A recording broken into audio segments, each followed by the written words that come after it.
Assalamualaikum warahmatullahi wabarakatuh. Hai, apa kabar semuanya? Semoga senantiasa sehat selalu ya.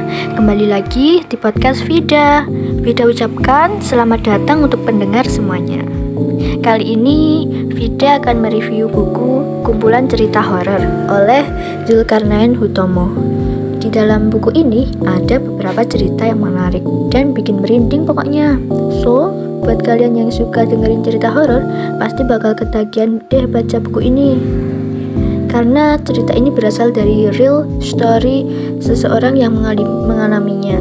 Oke, langsung saja Vida akan mereview salah satu judul di buku ini yang berjudul Aisyah.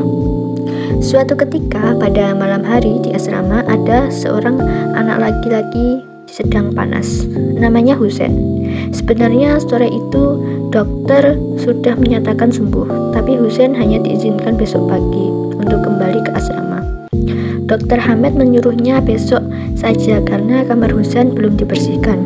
Suster Emma yang berada di samping Pak Dokter juga mendukung dokter untuk membujuk Husein.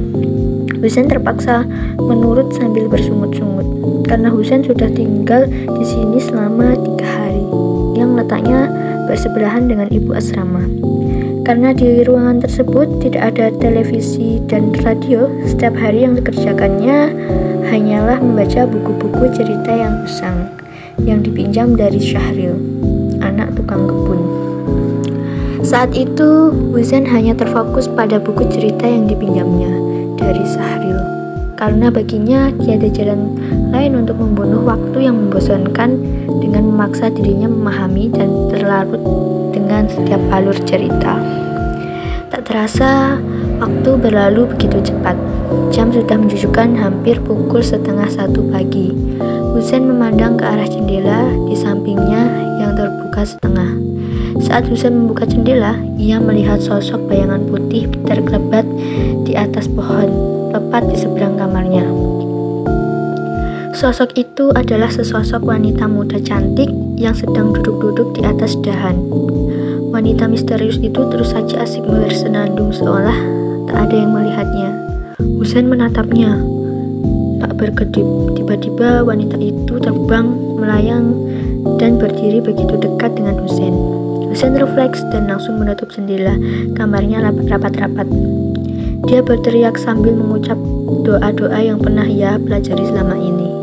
Husein melanjutkan tidur dan bangun karena kegerahan. Husein melirik jam, sudah pukul 2:15 pagi. Husein baru saja memejamkan matanya ketika ia mendengar seorang membuka pintu kamarnya dan melangkah masuk ke dalam kamar. Ternyata Suster Jani. Mendadak Husein merasa lega. Mata Husein mendadak terkesima melihat Suster Jani karena ia terlihat lebih cantik dari biasanya. Setelah Husein dan Suster Jani saling mengobrol, kini jantung Husein berdegup kencang lagi. Bukan karena takut, tapi karena tubuh Suster Jani terlihat semakin indah ketika mengecup kening Husein. Husein mulai mengantuk dan mulai menutup matanya. Husein membuka mata kembali untuk mematikan lampu baja yang ada di sampingnya. Ketika tanpa sadar ia melihat ke arah lantai dan menyadari bahwa yang dikiranya Suster Jani ternyata kakinya tidak menapak pada tanah, melainkan melayang di udara. Ketika Husein menjerit dan meloncat dari tempat tidurnya, ia berlari ke arah kamar Pak Sim, tukang kebun, yang kebetulan berada tidak jauh dari kamarnya. Sesaat kemudian, Husein sudah berada di dalam kamar Pak Sing, sementara guru-guru dan teman-temannya terbangun oleh teriakan Husein dan mengerubungi kamar Pak Sing. Pak Ahmad menenangkan Husein sambil memberi minum. Beberapa saat kemudian, setelah tenang, Husein menceritakan apa yang dialaminya.